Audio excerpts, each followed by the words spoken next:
Welcome back to the Old Fashioned Real Estate Show. My name is Jeff Holst, and that is over there, Brian Leverage. Right, and we have a very special guest today, Brian. We have someone who doesn't even really need an introduction. His beard tells it all. We'll see if you can guess who that is, and we'll be with him right now.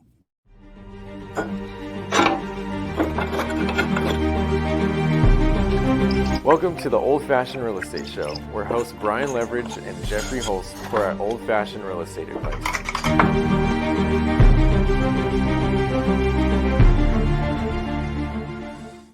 Brandon Turner, welcome to the show. Thanks for having me, guys. I'm excited to be here. I'm excited to drink an old fashioned with you, even though sadly, right now I can't. But I'm gonna drink it in spirit, man. Yeah, well, this is actually why we don't often have guests, because it's way more fun if we can drink in person together. And I'm in Puerto Rico. You're, I think, in Maui right now. Brian's in Chattanooga. So we're just going to have to imagine the alcohol. We're going to have to imagine it. That's right. I'm pretty good at imagining I'm drunk because it's pretty much, it just comes naturally to me. I'm not sure that's good or bad. I'm not really sure. But hey, that is a superpower. So superpower. Last time I was with you, we did drink together. So there is that. That we did. But right now I'm on 3 months of no drinking. Lost 12 pounds. Hate my life. I'm just kidding. No, it's great. It's great. I feel much better than I probably should. So maybe I'll stick with it a little longer. I don't know. I understand why people just stop drinking. I'm like, oh man, I everything's in my life is better, but I still miss it old fashioned. I do 40 days twice a year, generally of not drinking. And every time I think, man, this is so great. And then I have one drink and go, oh man, I miss this. Oh, I'm right there with you, man. I'm there. I think that's the answer, though, right? Like you make sure it doesn't have mastery over you. You take long enough breaks to make sure you're in control, and if it enhances your life, which I think it does, it's a good time. Yeah, no, I would agree with that. And I mean, actually, this kind of leads into something that you've been doing lately. I mean, we're a real estate show, but you've been this year actually you rolled out the Better Life Tribe, and it's all about living a better version of your life. So tell us a little bit about that. Yeah, man. So, I mean, real estate's a component of that, obviously, and most of my audience is real estate. So we use real estate as an example. The quote that I use all the time, kind of the theme quote, if you could call it that, of the tribe is, you get the results of what you repeatedly do. And if you want to buy more real estate, it's like, okay, make more offers, talk to more agents, go view more properties, analyze more deals, get more leads. Like, these are all tactical things that are actually fairly simple to do. And when you break them down, it's like, oh, I guess if I just did all that, I'd probably have more real estate. Yes, you would. Like, literally, when I was going from like buying one deal a year, 1, 2, 3 units a year, to buying 1,000, 2,000, 3,000 units a year, the only thing that really changed was the number of inputs we were doing. And when you increase your inputs, you get increased outputs, right? So like, you get the results of what you repeatedly do. And so I was like, well, why don't we just put a tribe together of people who are like, hey, these are the actions I want to do more of. Will you hold me accountable to it? And so you're putting small groups with other people who have their own actions they want to do. And all of a sudden people are buying more real estate, and their marriages are getting better, and their weight is dropping, and their, whatever, because the little things we do, they matter, they add up. And so that's what we're seeing across the board, is just people doing little actions that tend to compound to a better life. Yeah, no, that's great. That's great. So, and I don't know, I mean, for people that aren't in it, is it still open for enrollment? People can sign up if they want to join? Sort of. We're closed right now, but we'll open up occasionally, like when we're like, all right, now we're ready to bring in more people. We opened, we closed, and then we'll open it up again soon. So I think we'll probably open it somewhere right around the end of Q1. And maybe we'll just have that rhythm, the end of each quarter, open it up for the next quarter. I'm not for sure on that, but that sounds pretty like nice rhythm to me. Cool. So, all right, well, we probably should transition to real estate, because we are a real estate show after all. And as you said, most of your audience is real estate, so is ours. And I know Brian has just got a whole list of questions that he's burning to ask you. So. All right. I like questions.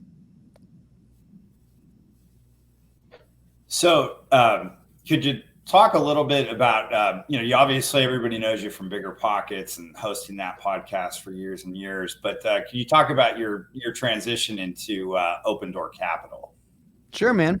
It really comes out, like, it started with Grant Cardone. I would say it started with Grant Cardone, because what I interviewed Grant probably 5-6 years ago, and I saw him do something, and it clicked while I was interviewing him.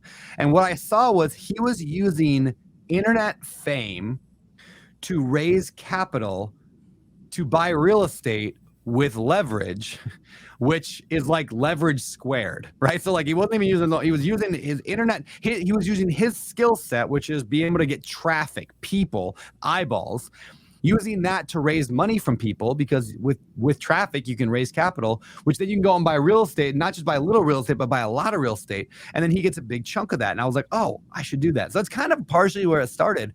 And so I started about 4 years ago-ish. I went to a real estate conference, and it was a bunch of syndicators there and big real estate investors. And I was like the smallest guy there, yet I was up on stage giving the keynote, and I was like, I don't deserve to be here. Like, I'm like the least qualified guy in this room. And so I left there like, okay, I'm gonna come back someday. I'm gonna deserve to be there.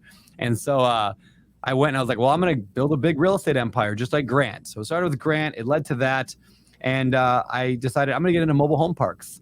So I did this for 3 years while working, still doing the Bigger Pockets podcast and all that. I just started slowly assembling a team and slowly turned to quickly, rapidly, exploding the portfolio to where we're at like 8,000, almost 8,000 units today. That's a pretty big growth rate, because 4 years ago it was like a few hundred, and now it's 8,000. Yeah, in fact, 5 years ago it was 30. So we went from 30 units to 8,000 in 5 years, which was nuts. And that's just, it sounds amazing, but all that is hockey stick growth, which happens like people might see that and be like, whoa, you grew that fast in 5 years. Well, I put in 10 years before that of real estate work to get to the point where I could exponentially rapidly grow. It was like boom, and then it shot up because I finally got the right team, aligned with the right vision, aligned with the right management structure. We use something called EOS. When you align all those things together, like magic just happens. It's like magic. It's amazing. Yeah, and also probably a lot of that wasn't just real estate work, right? The teamwork, sure, but even your social media presence, like having been on the podcast had to help. But I think you're close to 500,000 Instagram followers now at Beardy Brandon. Getting up there. Yeah, because traffic is the new. I'm a big believer in this. So the billionaires of today were the tech founders of 10 years ago, right, or 20 years ago. Billionaires of 20 years from now are the YouTube stars today. And that sounds ridiculous until you realize like Mr. Beast might be the first trillionaire someday. Like biggest YouTuber. Kylie Jenner owns a multi-billion dollar makeup brand, doesn't even make makeup, like has like 8 people on staff.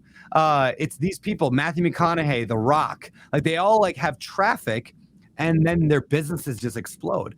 So traffic is like the multiplier. I put a lot of effort into traffic. You could have, people often say that, there's ideas and execution, right? You could have a great idea and terrible execution. It's not going to go anywhere. You could have a great execution and a terrible idea, and it's still not going to go anywhere. But if you have great ideas and great execution, it's going to do well. But that's not even true. You could have great execution and a great idea, and it goes nowhere if nobody knows who you are or knows about the product. So the third aspect is traffic, eyeballs. And if you have the eyeballs, you can grow rapidly. That's a multiplier on that. So I work a lot on building the email list, the text message list, the social media lists. I put a lot of effort into that because that's what allows you to raise more capital, which allows you to scale. It's really, if you think about it, the only bottleneck a real estate investor has is their financing. Everything else is a dial. Think about it. Like, you want more deals? Fine, go to more markets, make more offers. Like, that's doable. There's millions of deals all the time. Like, you could scale up deals. Management, you could manage better. You could read a book on management. You could read Traction or 4 Disciplines of Execution. You could do better. All those things are scalable. You could hire more, you could whatever. The only thing that's really not scalable, the only thing that's limiting every real estate investor is how much capital they have access to that they can buy. So I focus heavily on access, like on eyeballs, because that makes it so I don't have a problem with growth. Would you say you've out 10x'd Cardone then?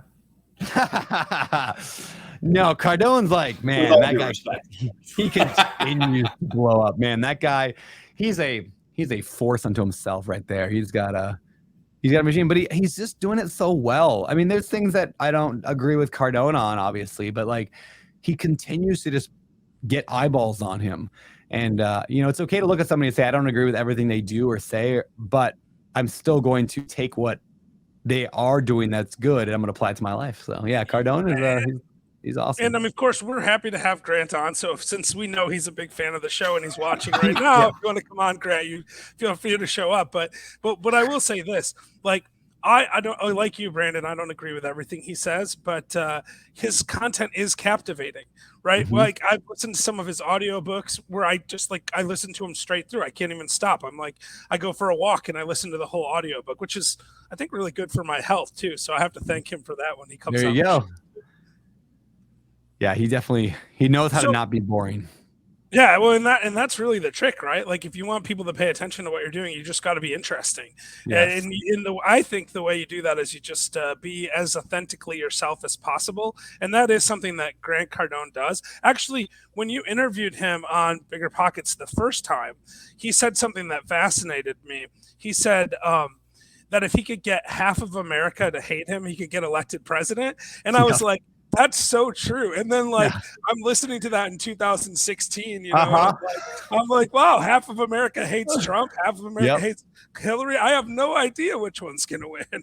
Yeah, that's so true. It was so funny he said that because he totally predicted the Trump thing. Like more than half people probably hate Trump, but he still got president. It's like, yeah, the traffic is just where it's at and getting good at that. You know, I love that you said that. I want to lean into that for a second here. I'm taking over the podcast host role here. You said be your authentic self, because sometimes I think about it as being a caricature of myself, but in reality, no. I think my public persona, that is myself.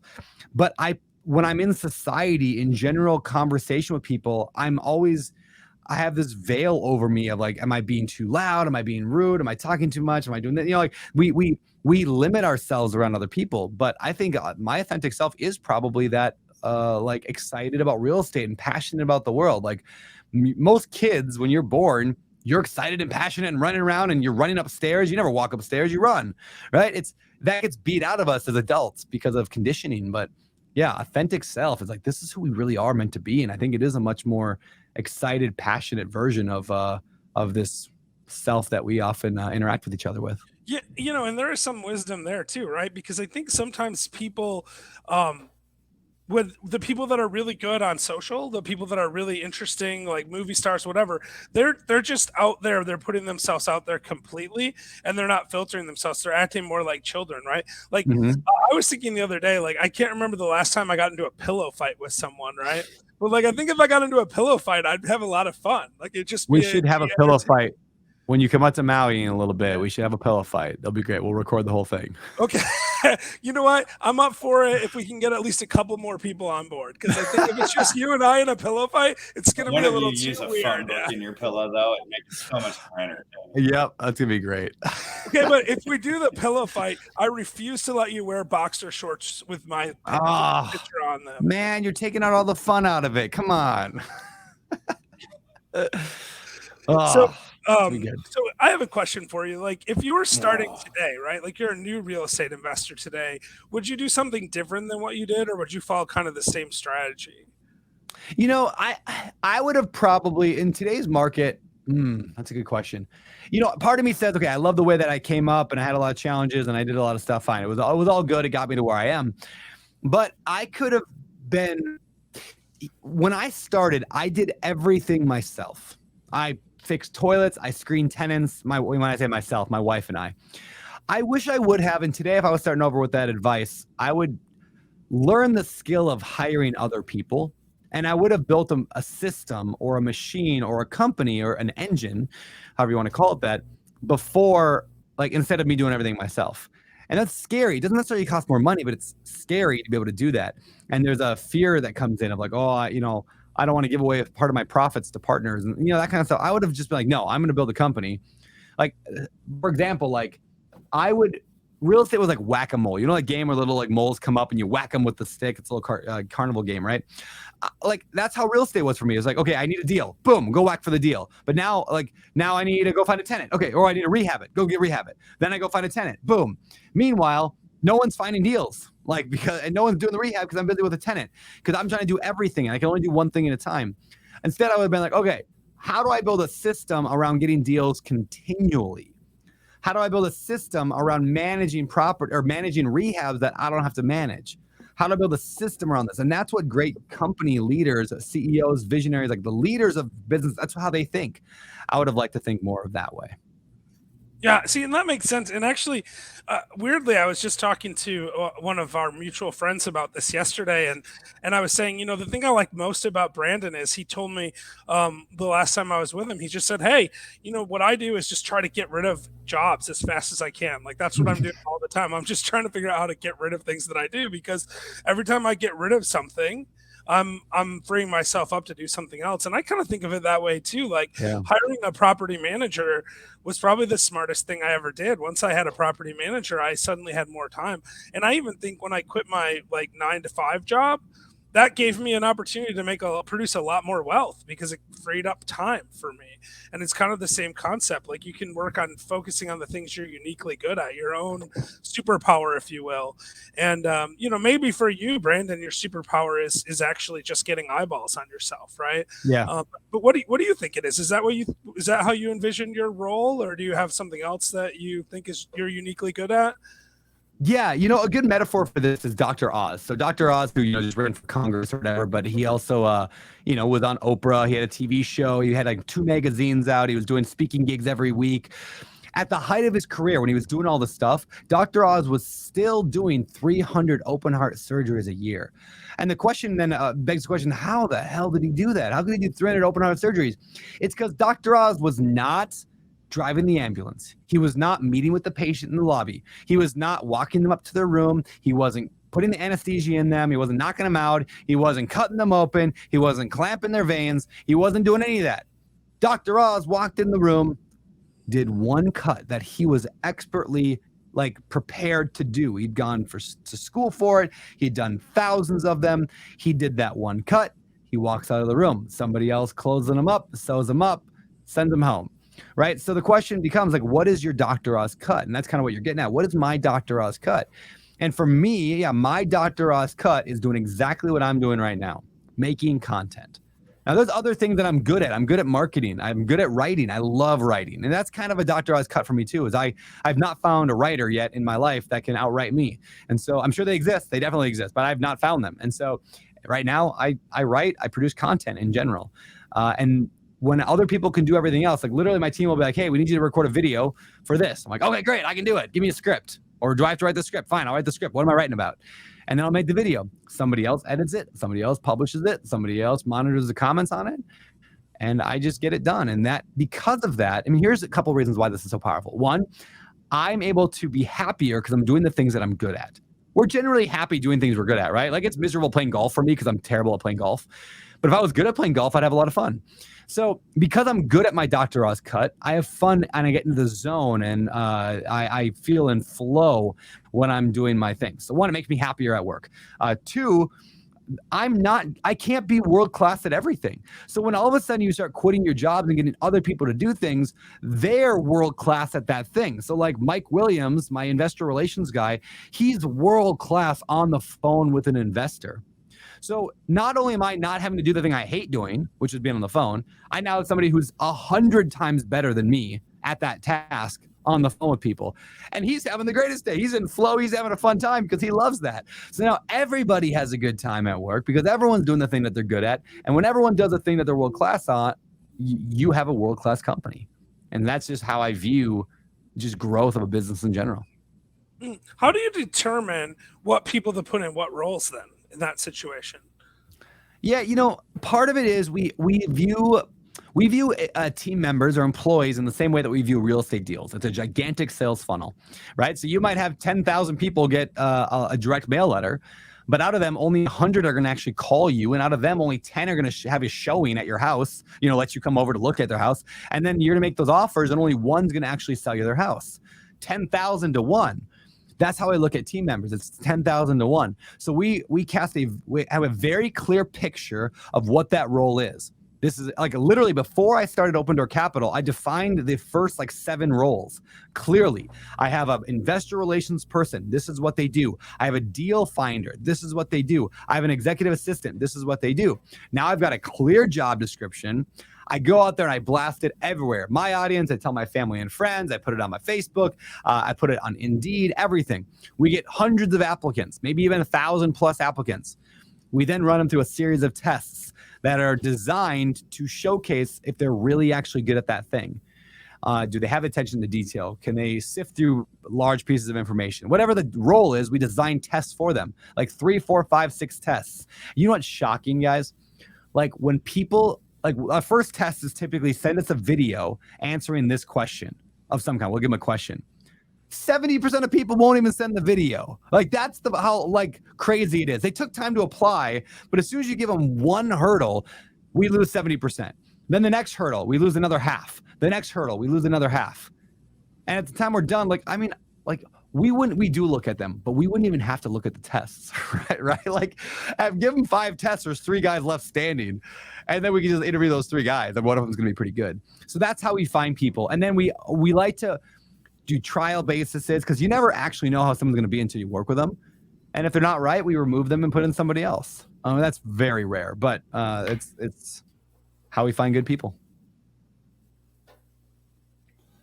Can you let's talk about, you know, some of your more recent creations from, say, a charitable perspective, which I suspect is probably what, you know, drives a lot of this for you too, because, you know, it's one thing to, you know, work our tails off and create all this wealth, but it's entirely different to use it to help and serve, you know, mankind and others, obviously. Could you go into that with a little more detail? Sure. Yeah. So, you know, I talked about the Better Life Tribe earlier. I saw Tim Tebow speak. Tim Tebow, the football player, American football player, or ex-football player. I saw him speak at a conference recently, like last July. And I went into that conference. It was a very like high, it's like $35,000 to join this conference group thing. It was super expensive, really high-end people, all wealthy, a lot of private jets in that room. And I'm in there and I'm literally shopping for a private jet in my, like between sessions. I'm like literally like looking for that private jet, right? I'm going to be Grant Cardone. And I'm like, there's a woman there who's actually a broker for private jets, and we're having conversations. And because I didn't have the money for a private jet yet, but I knew I was going to launch this new tribe and it was going to be super successful. I was just sure of it because I got a big audience. I knew I was going to be able to sell a lot. I'm like, I'm going to finally get my private jet. And then I heard Tim Tebow speak about human trafficking and just the pain that people go through and how horrible situations so many people, millions, I mean, tens of millions find themselves in. And at the end, I was just crying. And I'm like, screw the private jet. I'll get that some other way. I don't need that this way. And so I went from like, I'm going to give, like on that day, it was a roller coaster. I went from, I'm going to have a private jet to, I'm going to give away 10% of my profits to charity to, I'm going to give away 50% of my profits to charity to, I'm going to give away all of it. 100% of profits for this new business, the Better Life Tribe, to charity, and specifically to fight against human trafficking. It was the first thing that in my adult life where I've been like, I can dedicate my life to that charity or that idea, that mission. And so that's what I'm doing. So the Better Life Tribe is all about charity, all about giving back. I'll make plenty of money along the way, right? Like if millions of people know, like, and trust me from that, what are they going to do with their money? They're going to give it to me for open door capital. We're going to go buy more apartments. So I know there's a benefit to me. Like I know the selfish side of everything. But it's still pretty cool to be able to say, like, I think we have 1,000 people right now. If we have 10,000 people, that's a $500 million company. It's roughly $50 million a year. If we get 10,000 people, we're already 10% of the way there, and I'm only a month and a half in. So like, I know we'll be able to give away hundreds of millions, if not billions of dollars from this. And I'll make money on some other way. And then I'll probably give most of that away too. Cause at the end of the day, I can't take it with me. Have you guys read that book, Die With Zero? You guys heard of that one? I think it's Bill I have Perkins, not. maybe. No.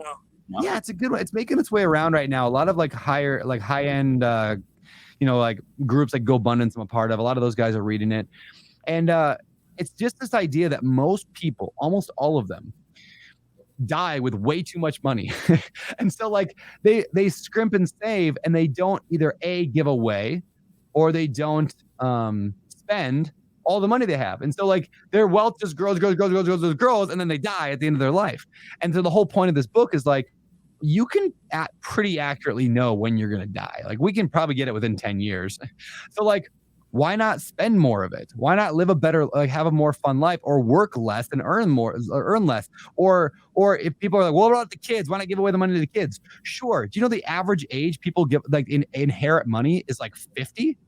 Your 50-year-old kid doesn't need that money. He's already got his own money at 50. He needs it at 30 to buy his first house. So like the book is like, if you're going to give money to your kids, give it to them when they're 30. Or when they're 20, 25, 30, 35, 40, give them to along the way. Help them and give away to charity so you can watch your impact be made along the way instead of waiting until you're dead to give it away. Anyway, so I thought that book was great. It's on that topic. I'll definitely have to check that out. Yeah. Yeah, actually, that's one of the other things that I think is most inspiring about you is that you've been saying publicly now, I think for a little bit, that your goal is to give away $1 billion. $1 billion. That's a big number, $1 billion. It's a big number, but it's totally like when you start thinking that way, like you start thinking that a different way. Like when you think bigger, you think bigger. That's a good quote, right? When you think bigger, you think bigger. And so like if you're thinking I'm going to give away $1 million in my life, you will, like the quality of your questions determine the quality of your answers. You will. If the question is how do I give away $1 million in my life, the path you take to get there will lead you to giving away $1 million because that's the input. That's the question you put into your brain. But if you said I'm going to give away $1 billion, that led me to going, okay, well, I'm going to have to get tens of thousands of people paying me hundreds of dollars a month every month to be able to do that. How would I do that? That's the most powerful question in the universe. How would I do that? I love that question. How would I do that? And then it's like, well, I guess I'd have to do this and I have to do this and I have to do this. And I built a different type of business that way. And everybody listening to this right now, every single person can think that same way. It's just think bigger and you will think bigger. Think bigger and you'll think bigger. I like it. You heard it here first. Yeah. Yeah. It's going to be a t-shirt someday. It probably already is. Let's be honest. Probably. Everything's everything already, right? Everything's already been taken. I'd like to claim I came up with no bad days, but I know that someone probably said it before me. So yeah, it's probably like Jesus or something. Probably. Stole it from some ancient wisdom. If I'm quoting Jesus, I think I'll be okay. I think you'll be all right. I think it's a pretty decent way to quote from. Yeah. Well, I'm going to quote Brandon Turner from now, and I'm just going to be like, hey, if you're thinking bigger, you're thinking bigger. There you go. That's what you got to do. Think bigger and think bigger. Well, and Brandon, you may not remember this, but when I was on Bigger Pockets, you helped me name a strategy that Brian and I love to use. We call side aid investing. You probably don't remember this. But, I vaguely do remember that. So we had a conversation about a structure that we like to use, and Brian is so excited about this that he actually named his company Sideways Eights or something like that. He was so excited about it. So that's anyway, right. I remember that because it was like infinity sign, right? Exactly. Like, Sideways Eights. That's right. Side Eights LLC. I love it. Yeah. So we needed to thank you for that as we were wrapping up here, and we really appreciate you coming on. Obviously people can get a hold of you by, reaching or following your Instagram at Beardy Brandon, but is there anywhere else you'd like us to point people to? I got a text message newsletter that I send out every week of just answering real estate questions and non-real estate questions. That is just beardybrandon.com, beardybrandon.com. I like how you stay right on brand all the time, by the way. I don't know if you even still do this or not, but you have that Beardy Brandon brews, like the coffee. Yep. Beardy Brew is still there. Yeah, the Beardy Brew. I actually sat here on my balcony in Puerto Rico drinking that after I got some one time. It's pretty good stuff. So people are surprised that it's actually good coffee because generally you think of like some kind of influencer has coffee, they probably just go in white label Folgers or something like that. But I went to this award-winning the best coffee in Maui, in Hawaii, really. They do phenomenal work, won all these awards for barista stuff and coffee. And I worked with them to make a blend. So it's like mustache guy serving you coffee and you can't come in unless you have a mustache. That kind of coffee shop vibe.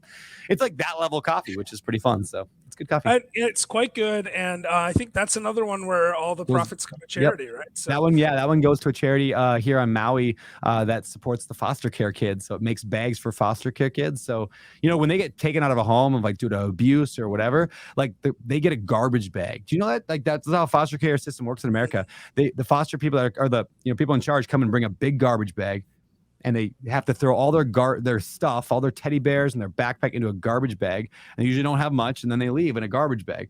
And so this organization was like, let's give backpacks full of everything they're going to need if they get pulled out of a house. In the middle of the night when they get pulled out, they get this backpack that's just packed full of love. It's just such an incredible charity. So all Beardy Brew profits go to that. Excellent. Well, really glad to hear that as well. I have a couple of nephews who are from the foster system, and so that's really that's close to my heart too. But anyway, thank you so much for being on, Brandon. We appreciate it. Brian, did you have anything you wanted to ask before we wrapped up? Oh no, we're good. This has been great. Thank you so much. All right, thank you, and guys. that, guys, is the Old Fashioned Real Estate Show with co-host Brandon Turner. Oh wait, that sounds really good. Actually, Brian, you're out. I've decided to end you from the show. From now on, it's just Brandon and I, and there's no more Brian. Sorry, Brian. Yeah, who needs him? Who needs them? We didn't need that. Actually, we probably didn't need me either. I should probably take me out of the show and just let you take over. All right, thanks so much. You have the good looks though. You gotta have the eye candy, man. You bring the eye candy. I know it's a challenge being me. Actually, it's just kind of difficult. All right, thank you so much, Brandon, and we look forward to talking to you again in the near future. Thank you.